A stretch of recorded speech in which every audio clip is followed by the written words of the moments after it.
Sixth, I think, chapter 26. And as I said, the discussion is about the structure and constitution of a world state. Because the world state, if it is going to be formed, it will follow the same steps as the formation of nation unit and subsequent formation of the nation state. Nation is executing all its collective functions through the state. Well, the human unity or unity of mankind, if it becomes real, it has two alternatives. They lose organic union of world nations or federation of nations, and another is a world state organized properly as the states are organized in nations. Well, out of this possibility, he is working out the one possibility, pursuing the idea of world state. If it came, what it would require and what it would become like. Because unless until we have some idea of the form that it is likely to take, we will always, get confused about the outcome. Which we should wish? What is it that we should vote for or will for? Unless we know, you see, what is the kind of union of the world that we envisage or we require or we feel is desirable? This is important. This prognostication is not merely discussion on speculation only. This is only dealing with possibility. And there are always, in a situation given, either for a nation or for an individual, there are a number of possibilities that open out when a question arises about the future. Future is not one decided or determined line of evolution. It is always left open, 3, 4, 5, 10, hundreds of possibilities. And out of that, well, the human consciousness selects or mind selects 1, 2, 3, 4 like that and pursues it. Now here he is trying to show two big possibilities which according to all thought seems to be what must come. A world state or an organic union or federation of free nations.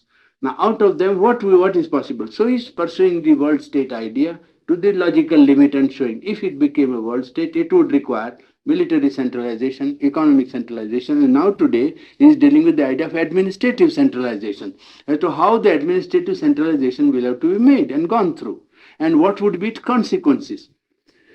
Then we compare with this idea an organic union of peoples of the world, not nations and states organized, but peoples of the world. Well, if we and we say that, then we would see how it has to come about. That is another possibility, how that has to come about, and what factors are required to bring it about. What necessitates the bringing about of these, and if these came, what the nations will have to undergo as changes, what collective life of man will become like, and so on. All the possibilities are being discussed here. And it is with a view to make our human intellect and will decide about the course of the future by our decision selection. You see, now administrative unity, the idea generally is a centralized world state. When it comes to power, people think now that it would only prevent war and do no more. Now this is an idea to begin with is all right, but anybody who knows this centralizing tendency in its ultimate, destiny, will at once understand that it may start with preventing war, but it will go on centralizing more and more power. This is the law. Once centralization starts and you say, no, we give centralized power to the world state in order to prevent war. Quite right. War may be prevented. But the centralizing of power will not stop with only prevention of war. That is one idea he is making out. And the general idea is that nations would be left quite free, each other, and only war would be prevented. That would be its chief function. Now, that is in one sense quite right. But the idea would not come true in actuality or in practice, because more and more centralization would take place, because weak nations would want that they must be protected by that. Bigger nations would want more centralization to impose their policy upon the whole world. So both the weak and the stronger nations would contribute to make it stronger, more centralized. You see? You follow the logic is very simple. Once the weaker nations would always want that the world state must do something to set right their injustices or their claims. The stronger nations would want more power at the world state stage in order to dictate and bring about their policy in the world politics. You see, so the tendency to centralization would not decrease. It would not stop with prevention of war. That's it. That's one. And national barriers can prove a great obstacle against this state idea. The idea of nationality and each nation trying to be preserving its own, not only existence but its freedom and its right to do whatever it likes. Now, this is now limited by many considerations today. Nations are not quite sovereign as they would be, that would have been 40 years back, even. You see, even in 30 years, there's such a change has taken place that nations are not feeling sovereign just to do what they like, declare war whenever they like, and stop war whenever they like. That idea is gone, that time is gone. Because he says science militates against it. Because science is not national, science is universal, international. So national barriers are first broken by this impact of science being international. So thought is international. A thought about self-determination nations, whether weaker nations have a right or not. Well, about this, the thought is not confined to one nation. It becomes international immediately. Non-violence as a means for settling international dispute. Now, this is past barriers of nation. So the opposition of national existence to a world state will have a tendency to be limited and reduced by the two or three factors: the international character of science, the character of thought, which is also universal and impersonal, character of religious impulse. Religious impulse everywhere is the same, that there is a divine and man is a soul, and you see these concepts, apart from all religious differences, are common. So that also takes away the sharpness of national consciousness and egoism of national consciousness and the tendency to maintain national rights against the international organization of a world state. That's two. So legislative function ultimately will have to come to the world state. Just as in a nation, the national state takes up the legislative function and power, well, the world state also will have to legislate. And nations would be, in that case, if it assumes all the legislative powers, well, nations would be like provinces of a nation or like states of the United States, the component states of the United States, you see. The world nations would be like that if legislative function was taken up by the world state. And international idea also would grow perhaps, and to this growth nationalism is a powerful obstacle. The idea that everything should be international and all nations must be equal and at peace and in cooperation and so on, well, the national idea again is one that can stand against it. And he points out that this is not merely a play of ideas. You should not think that only this is a question of which idea you will accept, because there are already forces at work.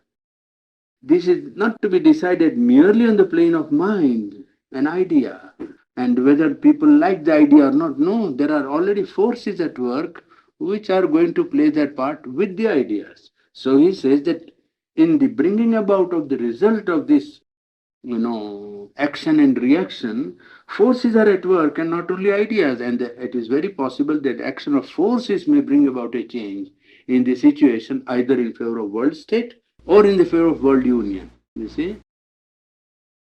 The second factor, first, national barriers are now weakening against science and thought and religious impulse. Secondly, economic life of the world is becoming one. So that these are the forces he's pointing out one by one. The forces that are making for weakening of national barriers and limitation of national consciousness, and the forces that automatically, therefore, will support the bringing in of a world union, whether of a state type or of a union type, you see. But the forces, economic life of the world is becoming one and indivisible practically.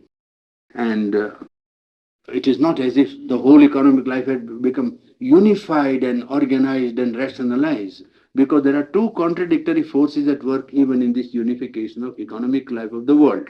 One force is that interdependence is there. Therefore, they want that there should be not only peace but some understanding between nations so that economic life can go on with this interdependence, interchange. More and more you maintain peace, easily you deal with others and be of service economically to each other. And by interdependence, economic life can develop. So there is interdependence, and secondly, there is also jealousy and a desire for separate existence and separate prosperity.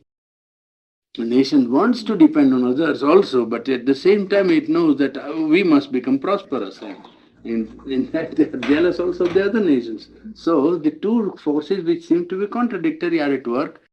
Major tendency being that the economic life is certainly tending to become more and more one and more indivisible. You will find at one stage it won't be possible to divide economic life of the world. That is going to come. But there are two forces at work and they militate against the coming in of the new era. If the world state would come into existence, it would first of all not allow this separate economic jealousy and a desire for prosperity to gain ground, because it would first look to world interest. It would have first to consider the interests of the world, economic progress of the world, and would not allow the two tendencies to dominate the economic life of the world. And it can't allow the separate existence, and it can't have also the national, attitude in economic life of separate prosperous existence and jealousy would not be allowed, because if it is allowed, the whole economic life of the world would be wasteful, waste of time and energy. It would become, overlapping over one another. Sometimes too much production at one place and too much, want at another place, and it would become very irregular so far as the world economics was concerned. That is one. And it would first look to the interest of the whole mankind as the first interest, and it would have then automatically to create a united economic life for the whole human race. First, it would not allow the national, jealousies and selfishness to dictate anything in international life. It would first give priority to the progress of the world in economics. That's one. And secondly, in order to bring that progress in the world, more and more it had to take up the organization of economic life of the whole world. It will have to slowly come to that. And at present, nations are free in maintaining the internal order of their own, states. Each nation is free. And crime also is a business that is given over to the national state. But when this super state or the world state would come into existence, it would have to exercise some kind of international supervision over crime, because crime is also international. There are branches of crime which are international. People doing one crime escape into another country. And they, not only that, but gangs go on supporting, the international criminal activity by escaping the jurisdiction of the nations. If a number of Frenchmen are settled here, well, the government here cannot do anything unless it is proved to the hilt. You see, and they escape because they can keep the outer facade of the law and go on doing their criminal activities. Well, this is worldwide organizations for heroin and opium and dangerous drugs and even looting and murder and so on are being are carried on. And nations are not enough to. There must be a supervisory international authority to track down crime. You see. And then it would be not only supervision of crime and on an international scale, but it would also have to take measures to prevent crime. Before something happens, it must intervene and stop either a robbery or a murder or a sale of a big drug. You see, it is large opium hall. You see, it would have to stop that. Well, this thing it will have to do not merely to supervise, but also to prevent crime. And it would have also to take up the moral training by taking up parts of education all over the world, perhaps.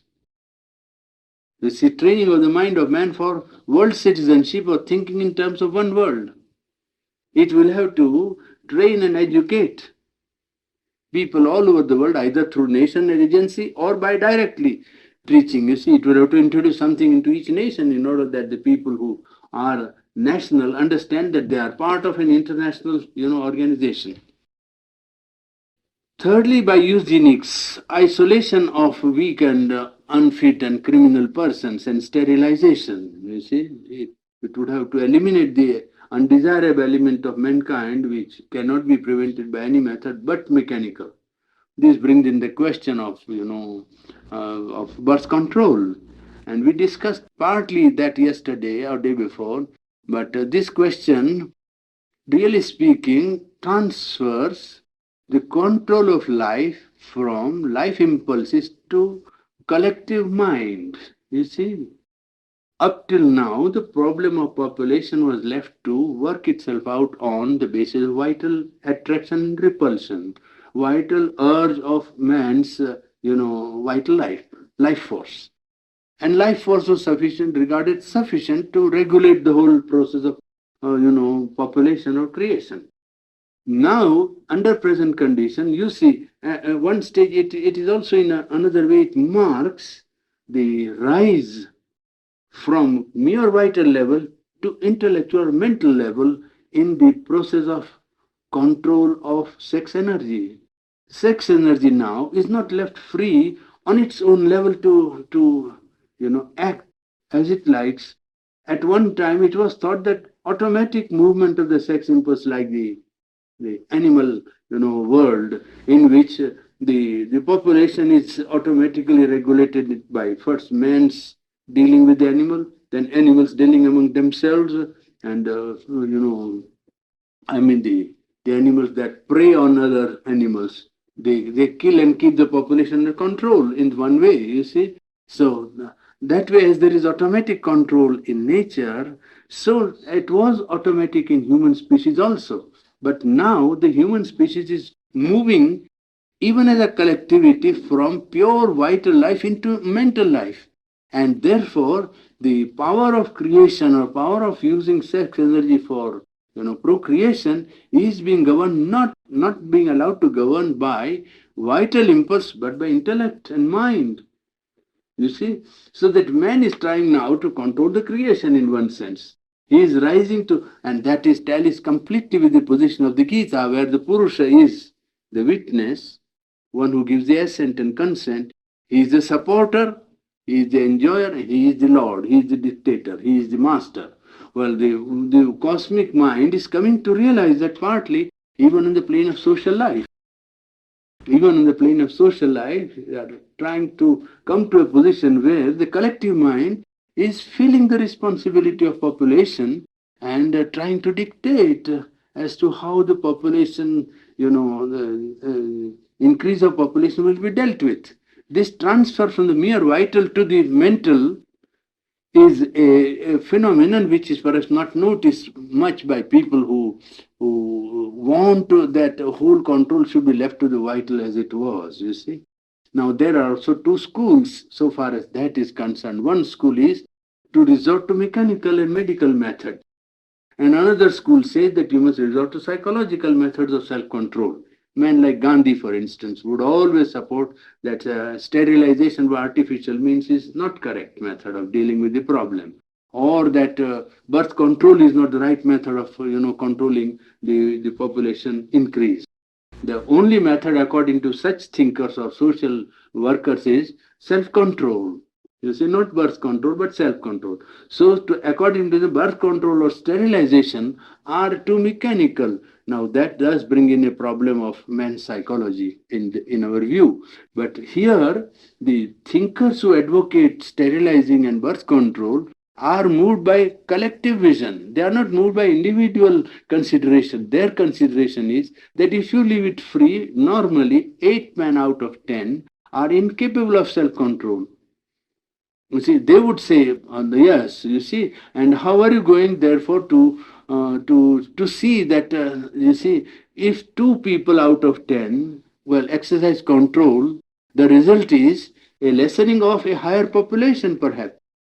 And that is what happens in England. Actually, that has happened. The middle class and the intelligentsia always exercise intellectual and conscious control, with the result that the labor population didn't care for it. Well, the result was the increase, such a vast increase of labor population of the lower strata of society, that ultimately the whole society and culture would go down. You see, there is another danger. So the social thinkers who think in terms of the collectivity, their contention is that so long as that is not done and man is not able to resist the attraction of his sex life, well, the only way is that either you sterilize or you have birth control. That is how they argue, you see. And between them, it's difficult to make a decision. I think the best decision is to cultivate the mind of the masses to the need, if preferably of self-control, if unable, well, the necessity of birth control. And that even in country like India, where these things were regarded with a great, traditional and outlook, which would be called, semi-moral or religious, even there the villagers are actually taking to birth control. You'll be surprised to know, but I know from my doctor friends who are practicing in the mafuzals, hundreds of people are going in for birth control because their economic life is such that if there is a large family, they cannot support it. Education apart, even pure support of the family is impossible if there is no limit to the family, you see. So, well, these are the two schools. We say one is trying to put in the idea of self-control, and another is trying with sterilization, birth control. Sri Aurobindo here advocates eugenical methods because he feels that criminal tendency can be transferred by heredity, and it is better to prevent a bad heredity in human species. This he feels strong here. In this part of his writing, he is almost positive about criminal tendency being inherited by the future generation without their responsibility. I mean, they would be not responsible for the tendency. Probably it would come through heredity. The jail system or the imprisonment system should become more humanized. That is the third thing that the world state would do. And fourthly, bring about a judicial system with general standards of justice all over the world. In one country, one thing is regarded as very criminal. In another country, well, the man gets off. You see.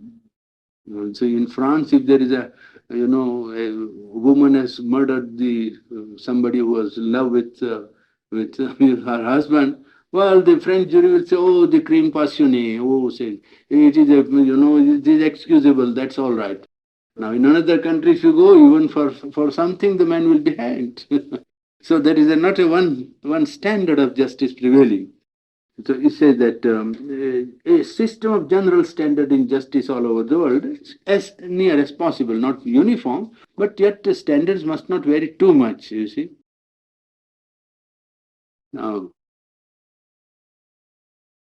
it is supposed that the world state would not generally interfere in the internal affairs of each nation which constitutes the world state.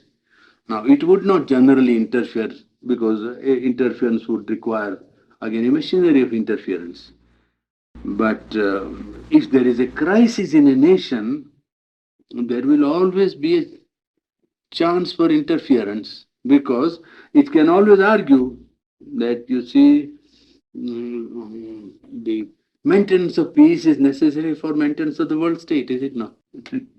that would become necessary argument in its favor, and it would say that it would normally not interfere. And he gives the instance of United States interference in Cuba.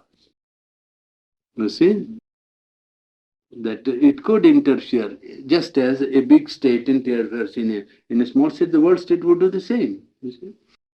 For liberty's sake, or for Greece, for instance, during the wartime, the Allies had to occupy Greece, isn't it? During wartime, the Allies had to occupy Greece. The freedom of Greece was not allowed.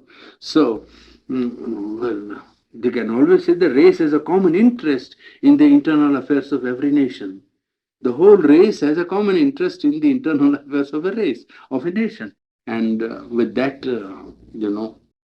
principle or idea, it can always interfere in the internal affairs of a state, of a nation. And that idea may gain ground. Centralization and uniformity would go together thus. And cultural differences would tend to diminish all over the world, differences in cultural standard. And that would perhaps lead to the rise of a common world culture. A world culture would be perhaps coming in the wake of the organization of the world state. Even cosmopolitan socialism may come. Not socialism of a nation, but cosmopolitan socialism. Everywhere, so all international socialism, he calls it cosmopolitan. And there might be even insistence in evolving a one language for all, you see. As Esperanto, once they tried, they gave it up, but there are some people who still stick on. There is a dictionary of Esperanto and all kinds of, well, it can come if the world state becomes so centralized and uniform. Now, in the next, it is 27th chapter, is it? Huh? Yes, 27th chapter, he deals with the perils of the world state. So he points out that if such a state is organized, military, administrative, economic, and in all respects, that will be its character and that is how it will evolve. Now in this 27th, he is dealing with the perils of the world state. What are the dangers? You see?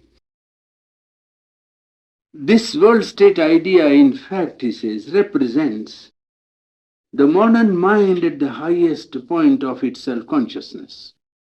There is no doubt it's the highest concept to which human mind could go in organization of outer collective life. And therefore, it represents the modern mind at its highest point of self-consciousness. And therefore, it should not be considered as utopia, something that is impossible. In fact, it is becoming inevitable outcome of the urge towards human unity. It is going to become inevitable in the sense that the whole trend is to create unity of mankind. And either this way or that way, it may not be state way, but it is there. Now, if the state principle is admitted in the organization of this human unity, then uniformity, regulation, mechanization, and centralization must come. That would be its logical end, he says. That would come. Whether in beginning it is there or not, in the beginning there will be only prevention of war, but ultimately it will tend to create that situation in which everything is centralized, uniform, regulated, and mechanical. Perhaps socialism, as he said, would be its end. In Asia, one particular phenomenon is that there are not that kind of organized nations, but there are peoples. You see, he makes a distinction between peoples and nations. Nations have a more organized or more conscious political and economic existence, while peoples have a more social and you can say ethical or religious or some sort of other values which puts them together, some common acceptance of ideas and ideals. You see, that makes the people. So he says in Asia there are not so many peoples as not nations as peoples.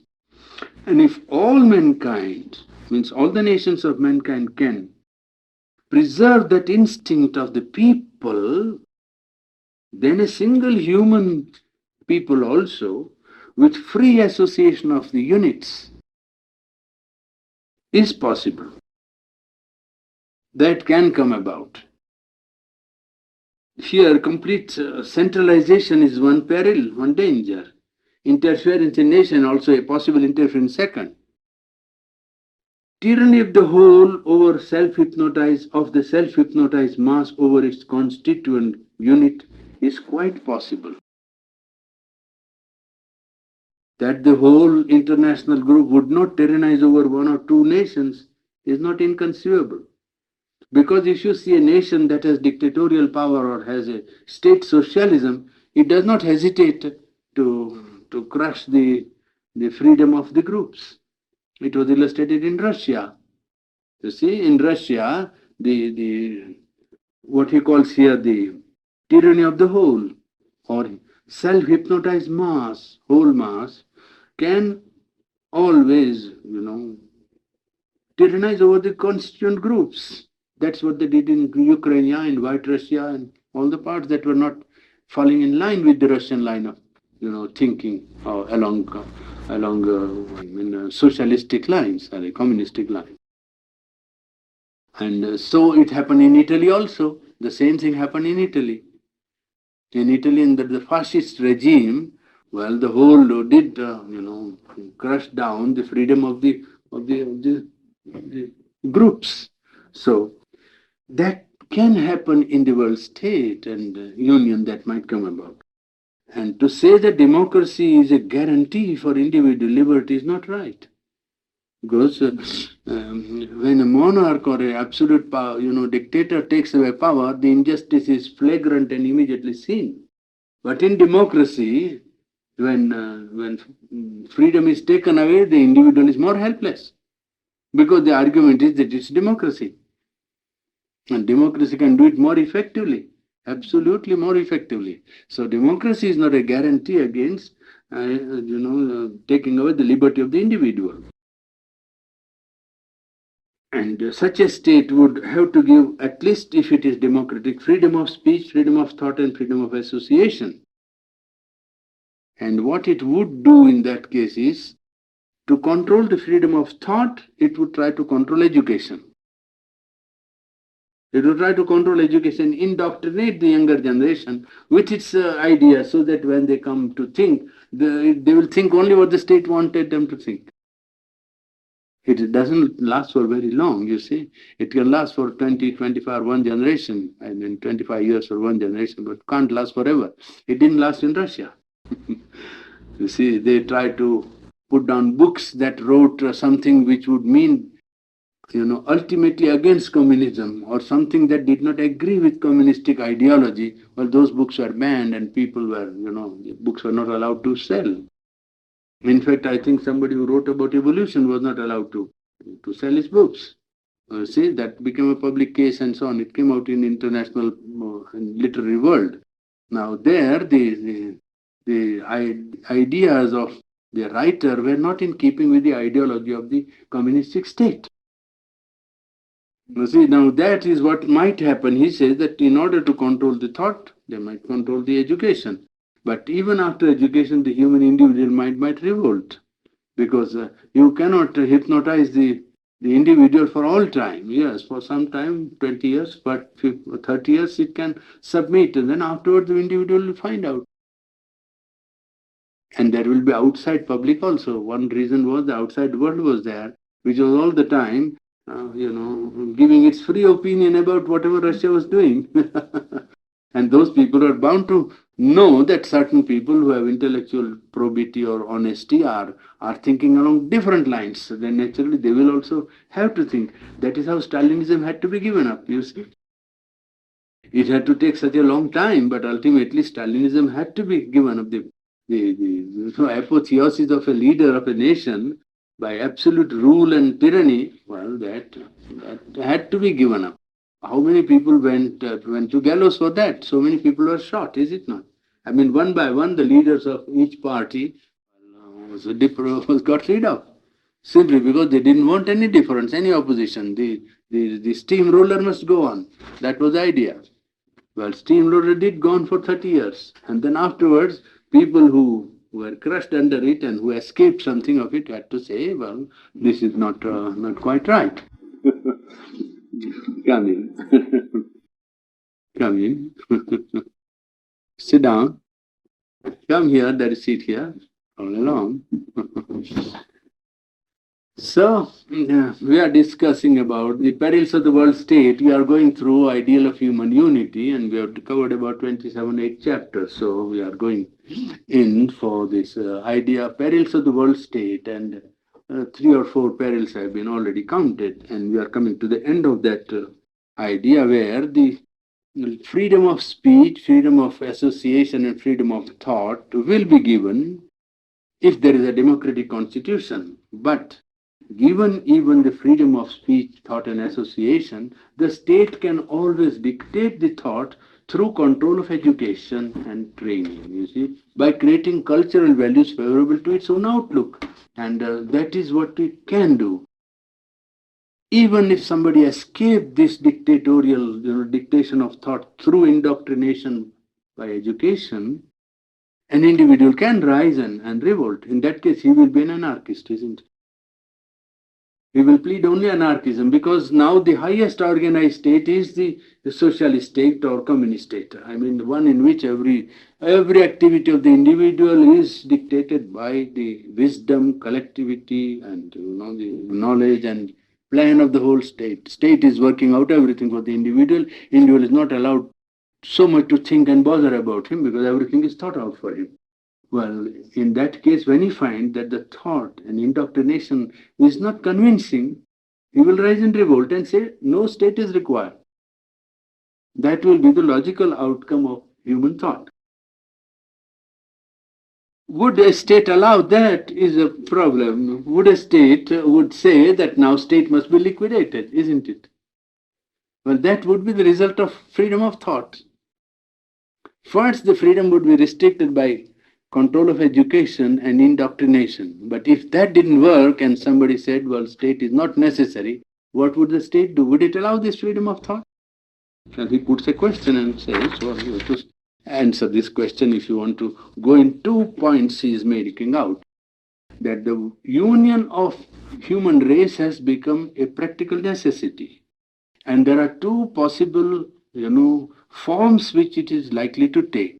That's what we have studied from 24th chapter right up to now. World state or a organic union of world people. You see? Now, yes, that's it. That's where we are. And he has shown military centralization, administrative centralization, legislative centralization, and economic centralization. How far it will organize itself and what are the possibilities of such an organization and what would be its repercussions upon the national life of constituent elements of that world union. And he has shown that there would be even interference in the nation, internal life of the race, of the nation.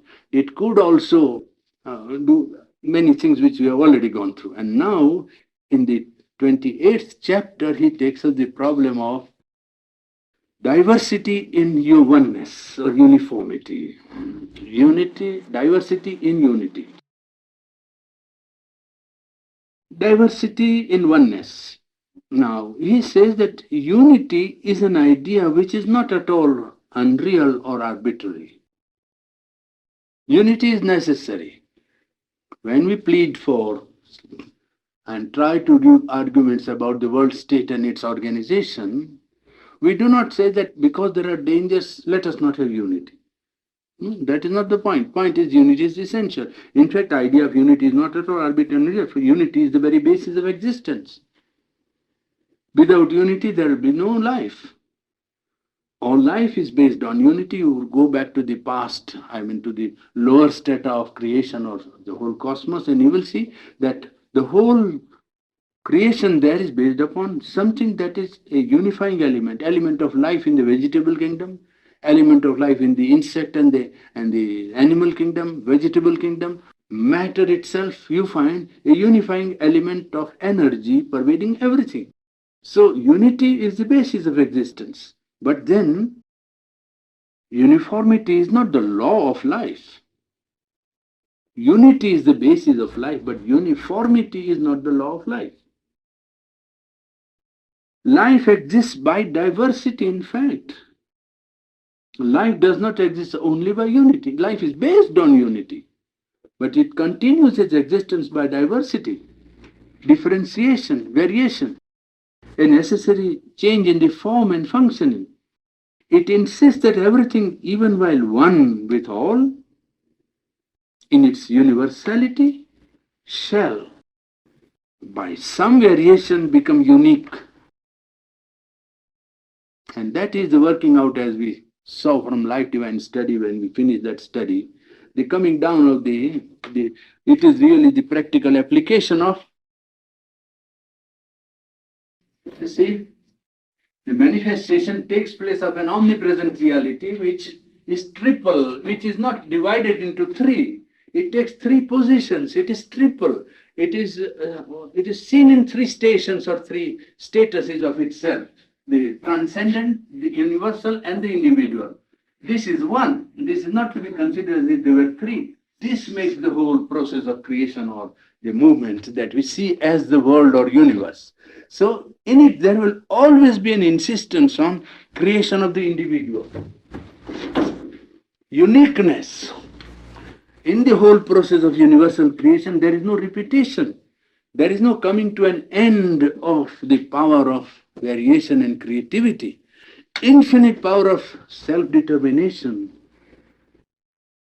Each determination, because it is of the absolute, because it's a determination of the divine, because it's a determination of the supreme, because it's a determination of infinite consciousness, existence, and bliss, each is unique. There is never a necessity to say, oh, it must be repeated, or now the variation has come to an end and everything must become uniform. Two leaves of the tree are not the same.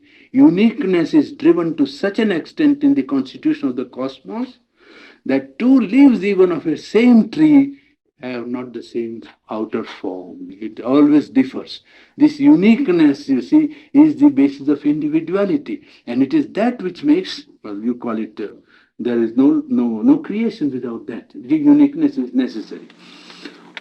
Order is the law of life, for instance. Those who plead for uniformity always say that, but we are doing it out of for this need of order. Now, order is indeed law of life, but not over centralization. Make a distinction. That is called thinking. You see, that is called a seer who points out, and can hair split and yet point out something which is absolutely fundamental. All the world over, they are saying about unity and uniformity and order, order. Yes, order is all right, but not over centralization, one, and not artificial regulation. You see, there should not be any artificial regulation. It is just like a gardener who takes hold of his garden and says, now, this must be the pattern, design. Well, it fulfills his mental idea of what is uniformity. An order is created, which is no fulfillment of the plant life. Order is there. Order, nobody says that it is not order. But it is not real order from point of view of Sri Aurobindo, because it is unnatural, isn't it? I mean, artificial regulation, it's not an order that comes from within. He artificially cuts the plant into a size of a square or an oblong or a circle or an animal or whatever he likes. And he thinks it is very fine because his sense of order is satisfied there. But that sense of order satisfied by creating a uniformity outside or an artificial regularity does not become the fulfillment of the plant or the tree. And the problem is how to create the fulfillment of the plant and the tree. So there you see, therefore order is all right, but artificial or over centralization and artificial regulation has to be avoided and kept out. Sound order is that which comes from within,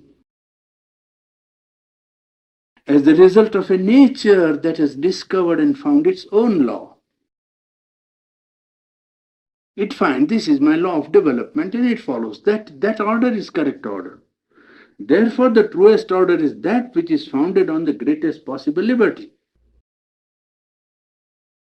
Truest order is that which is founded on the greatest possible liberty. It is on this that education in Pondicherry is founded. You see? It shouldn't impose from outside, but allow the order to come from inside. Yes, greatest possible liberty. For liberty is at once the condition of vigorous variation. If you give liberty, people will not agree and become uniform. Each will try and trend to become unique, which is necessary. Yes. Is a condition of vigorous variation and the condition of self-finding. He cannot find himself unless he is left free. So a vigorous variation and self-finding can only come if full freedom is given, liberty is given to the individual, and that would create the true order. Free grouping is necessary for unity of the race, therefore. If you create the unity of human race, then a free grouping of peoples is necessary, not a compulsory or imposed order. That's what is implied, you see. And a group must have must be like the natural association of individuals. Then group of the collective, nationhood or the whole unity of mankind, when you bring into existence, must be like the natural association of individuals. Just as individuals naturally come together in a group life, well, the nations must come together in the human unity. That that is the natural order. You see, that would be something that comes from inside. For instance, there is diversity of language. Now, would you want to say that because we want human unity of mankind or unity of race, therefore diversity of language should be got rid of? Cannot do that. He's just pointing out one element to show how diversity is a necessary element of enrichment. In fact, it is life, he says, you see. Well, diversity of language serves two purposes, in fact. First, unification. The nation in which one language is spoken is united because of language, yes. And use of variation, and that variation is necessary for the whole. It brings people together intellectually, aesthetically, in his expressive capacities, and strengthens the unity. And it's a means for national differentiation. It's a helpful differentiation. It is healthy and helpful differentiation. One nation expressing itself in one language because the genius of the people finds expression in the language. And it is necessary for its own self-expression. And that variation of self-expression is necessary because it adds a color and a charm and a contribution, in fact, which other people cannot do. I mean, you take only prose writing, apart from anything else. You see, the French prose. If you study French, you will see that is something which French mind alone can do that way. You take poetry and you the English language, you find, yes, that's the genius, find the best expression in that language. You will find the variation of this language itself a element of aesthetic enjoyment, in its power of expression, which brings that such a possibility of the human spirit of saying the same thing so differently, so well, perhaps so better, does exist. You'll surprised to know that when you study carefully the expression of the racial genius through language, through literature, through thought, through aesthetic creations, you see, artistic arts and poetry and so on. How the same idea finds expression, surprising nice.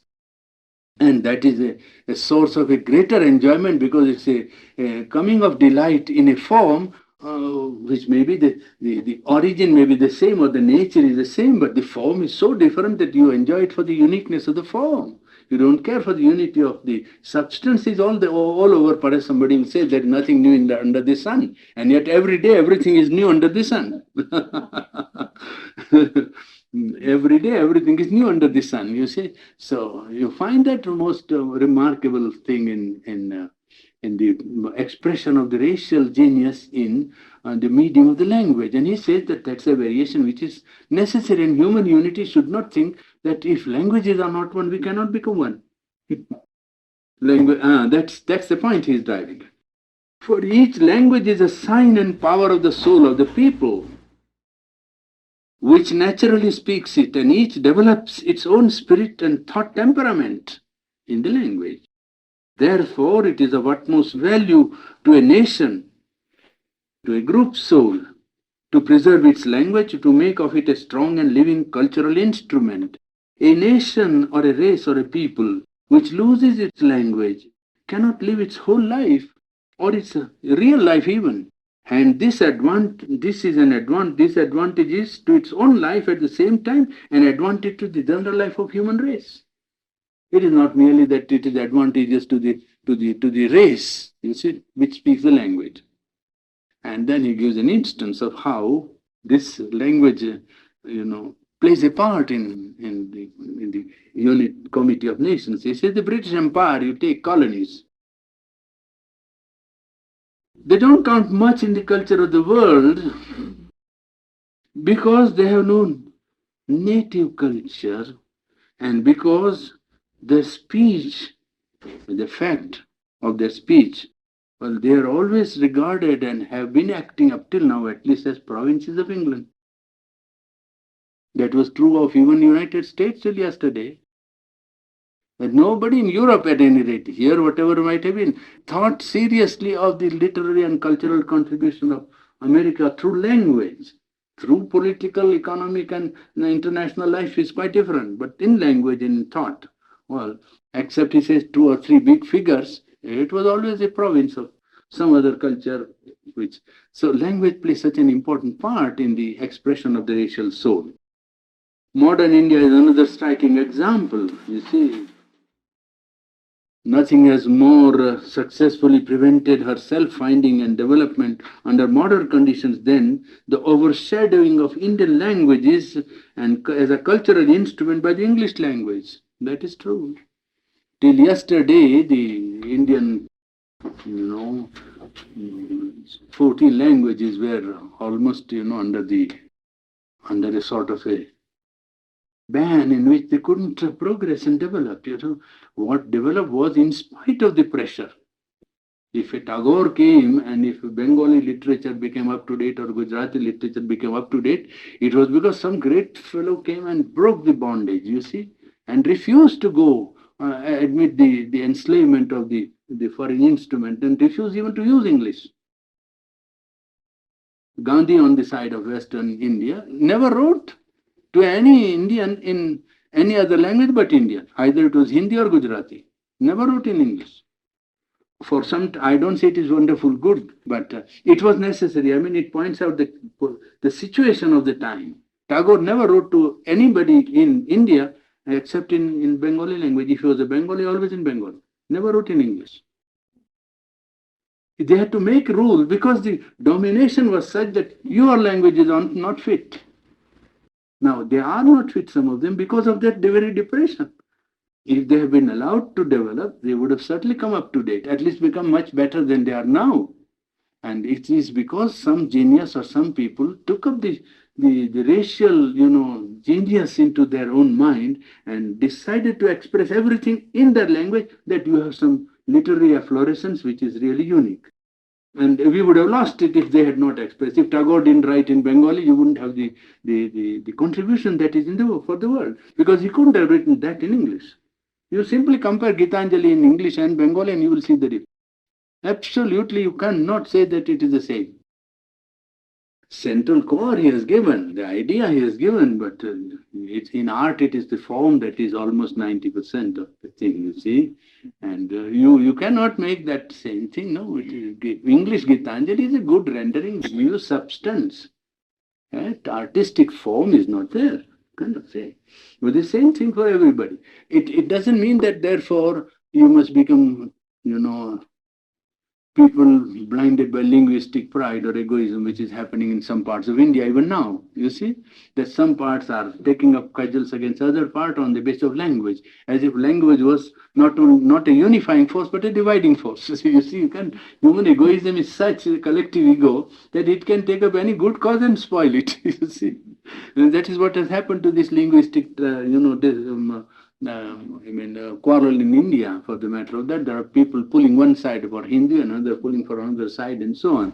And controversial language, you see. But he points out that this variation is a necessary element and it should be preserved even in the interest of human unity itself, because it's a contribution to man's progress. Language is a sign of the cultural life of a people and the index of its soul in thought and mind that stands behind and enriches its soul in action also. Diversity of language is worth keeping because diversity of culture and differentiation of soul groups are worth keeping. And because without that, diversity of life cannot have full play. You will prevent the play of life force and play of creativity. The outward life requires unification, but inner life requires variation. Not a uniform unity, not a logically simple or scientifically rigid unity, or a beautifully neat and mechanical sameness, but A living oneness, full of healthy freedom and variation, is the ideal which we have to keep in mind if you want to bring a living unity of mankind into being. This almost verbatim, I think, almost his words. I don't know because I took it long ago. A common Swiss culture does not exist today. In case of a common language, there is no such principle. But individual language should cease, and nations may become, if they cease, then nations will simply become geographical provinces of a mere simple state. And that's a consummation which you do not think is the realization of human unity. Separation of language would not be a necessary element for human unity. Shall I take up the next chapter, idea of the League of Nations? I don't know, it is past 11, so perhaps we'll take it next time. Hmm? All right. C'est ça, c'est comme ça. A word that you said, outward life verification and inner life unity, is that last? Variation. Unity Outward life. requires unification or uniformity. Uniformity. Inner life requires variation. Yes, inner life requires variation. A free variation is necessary for inner life. Sages of India are all very unique in their own way, and yet there's a solid truth to it, but they all present it in a very unique way. Yes, yes. Their lives are different from one another. In other words, you don't imitate their outer life. Yes. Doesn't the outer life also require diversification of the way people dress and what they eat, and Outer life required? diversification or variation rather than uniformity in terms of dress and food and Yes, yes, all that applies because that would be an expression of inner life, really speaking. When he speaks of outer life, he means economics, politics, that is the organization of collective life. Right. Yes, yes. I think the distinction Yes. between collective and individual. Yes. Well, there also the variation is very necessary. And I don't know why people do not realize the value of variation in the outer expression of their national genius.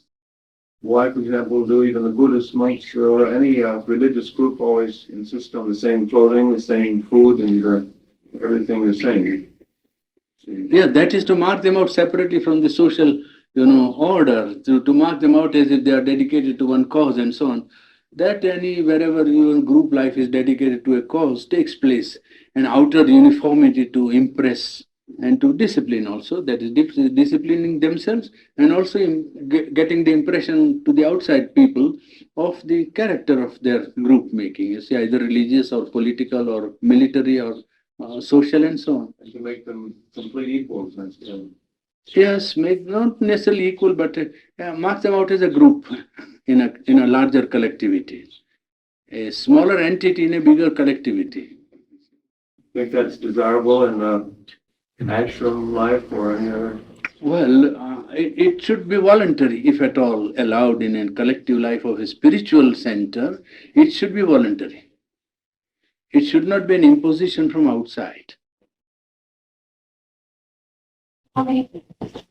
This idea of uniformity, I wouldn't say a problem, because the way I want to put my question, which is rather ambiguous in my own mind, I can't say it's a problem.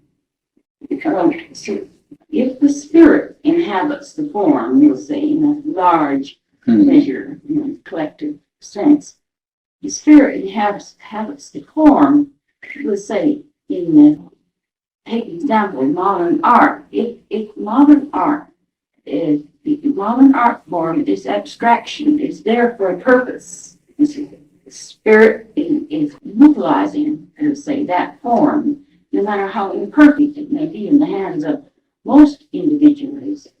It is very well handled in the hands of great individuals who know how to handle it.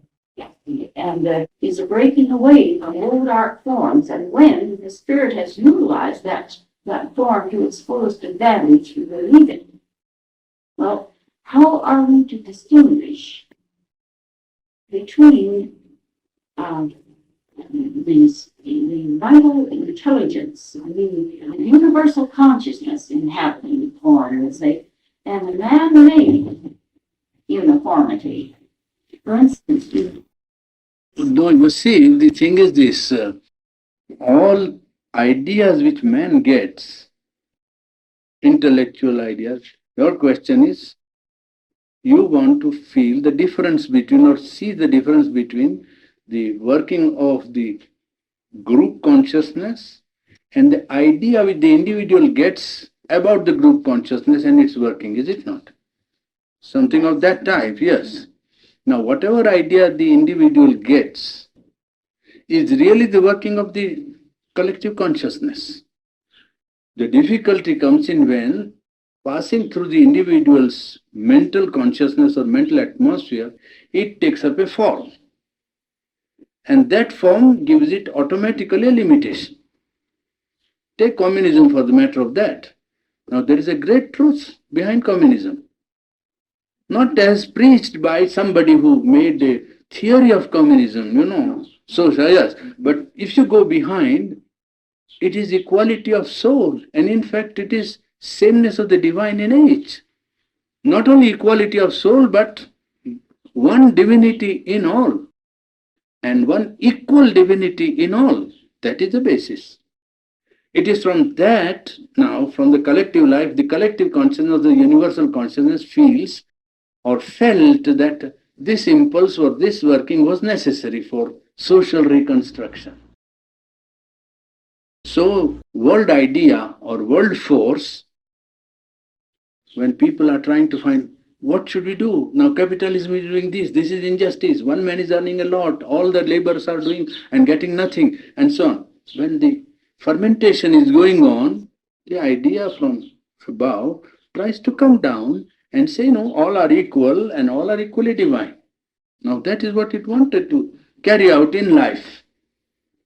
Now, how to carry this out in life? When somebody received it, call him Lenin or Marx or X, Y, or Z, whoever received it, because that individual is very keen and feels this problem very keenly, he alone generally will open to that, you see, because that also is trying to find a place, find a medium for its expression here. So, such a medium naturally becomes automatically available to it and it comes down. Unfortunate situation in human life is that man, being ignorant and egoistic, moved by his ego sense, he gives it a form when it comes down, which becomes limited. It has its effectivity because the charge behind it is something cosmic, therefore it has a push, it works. But immediately after some time it comes and you realize that it is not what it should have been. You know that, oh, there is something wrong. But something wrong was not in the original impulse, but in the formulation of the scheme or idea or the philosophy or idealism. You see, now in order to do that, they evolved a technique. First, that society must always be divided into capitalism and labor. This was not necessary. This was not the original idea there. Class war must be inevitable. This is not there. This, you see, then you must get to power somehow or other. Then you must create dissatisfaction. Where is that? You understand my point? Yes. You must make class fight with another class.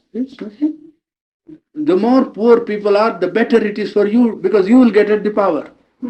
If you have got the power, then you will be able to bring about this unity. But then you will bring about not the unity of the inner being, but some imposed unity. Well, it will become dictation, then it will become arbitrary power, and then it will become tyranny. Well, that's what it became. It becomes like that. This is how the original truth gets, deformed and misapplied in life and, well, creates problems here. But through that, something is done. I don't say that that's all waste. Something is done. Because the gross injustice to the large mass of labor is brought to notice of the whole world. And even the capitalist world is not now capitalist. You see, it is wrong to say there is a capitalist world. There is, really speaking, not that capitalism which was in the Victorian times. If one studies carefully, capitalism undergone such a change that you can't now call it that capitalism. It is much change. I don't say that all its evils are set right or that it is a wonderful system. No. But apart from that, the impact of this has been felt. What I mean is, you see, the impact of this outlook is felt all over. Even in countries which have not accepted the ideology of socialism or communism. So the same in art. The impulse is to create something new and get out of the classical mold. That's all. What the artists were doing before, they say we want to create from inside. Former artists were looking to outside. Now we want to create from inside. From where? So somebody said sensation. Quite right. You attended my lecture there. Yes, so somebody said impression. Fourth said cubism, means it's a mental imposition of a form from the mind. Cubes don't exist, but cubes exist here, and you want to impose those cubes from, we want to create from inside. That was the basic movement. There is, Sri Aurobindo would say perfectly right. Now, which inside? Because there is number of stages, number of staircases, and you can go to this, or you can go to that, or you can go to that. Now, which inside? You can go down. There is a ladder which will lead you down. So if you go down, you can also say, well, this is from inside, but which inside? It can be from the drain. You see, you get this, yes, it is from inside, but inside it can be from the drain. So, therefore he pleads that no, when you go inside, then try to go to the true center, your psychic being, your soul. Don't try to go to your vital.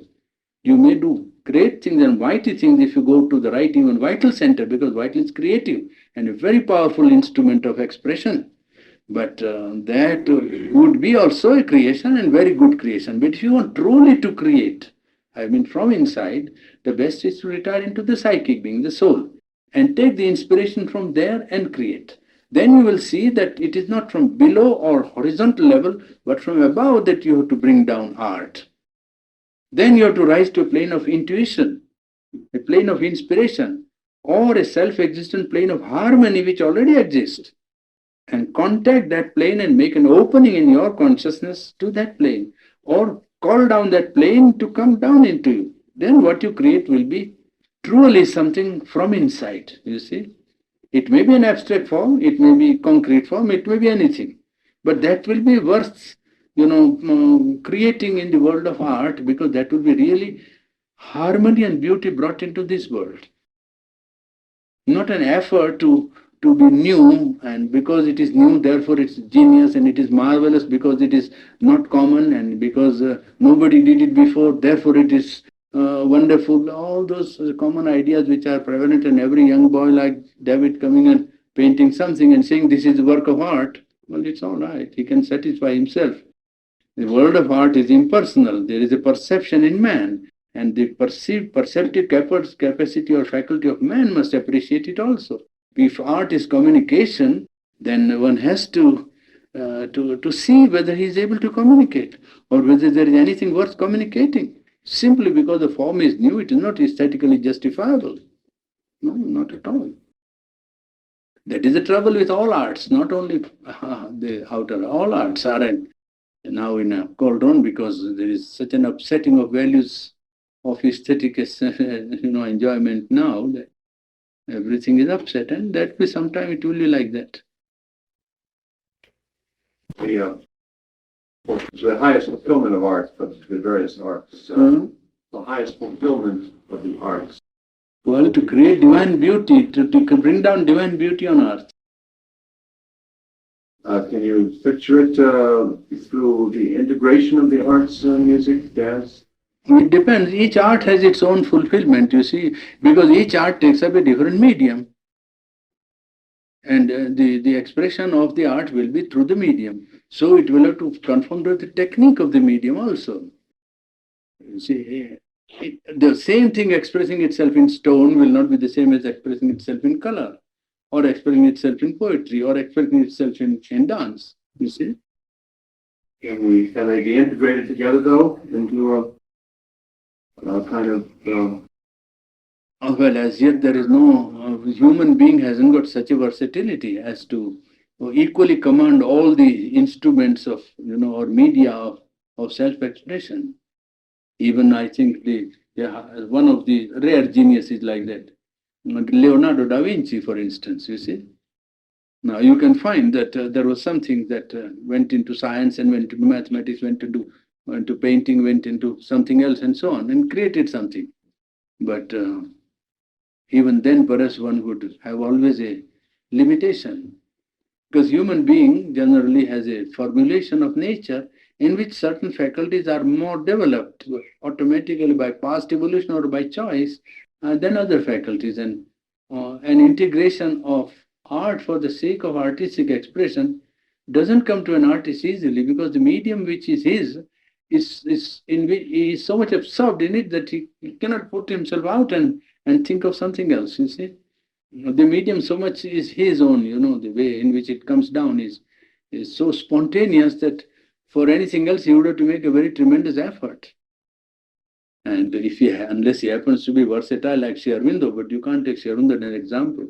And the common man, he's out or conquer, as they say. Plowing up the bold forms in all the different arts now, in music as well as in painting. This new, it's really in the process now, isn't it? Yes, it is transitional state through which we are passing. Yeah. For all arts, in all arts. Waiting for the influx of divine inspiration to touch their mind. I hope they are. I hope they would be conscious about it. They will get it immediately if they are conscious. Because the consciousness is not absent, but whether they are ready. They are so self-satisfied and self-complacent, most of the artists, that they never think of anything else but their little self. And that is the whole obstacle. The moment they think that we want to get something, from a higher source, or we have a higher center available to us, they will immediately get it. And there are some artists who can create like that, but very few. You can count them on fingers' hand.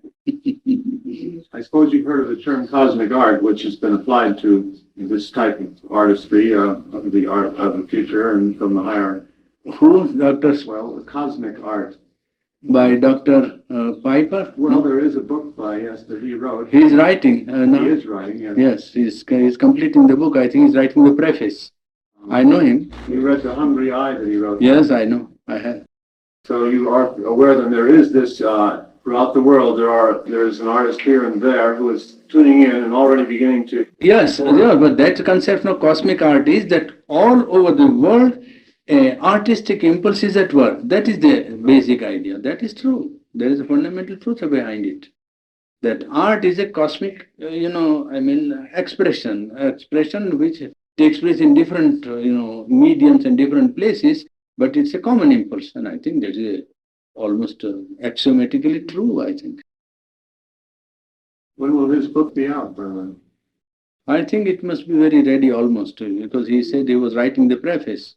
So I think it must be almost the end of it. It has taken him long years, 16 years. Rory?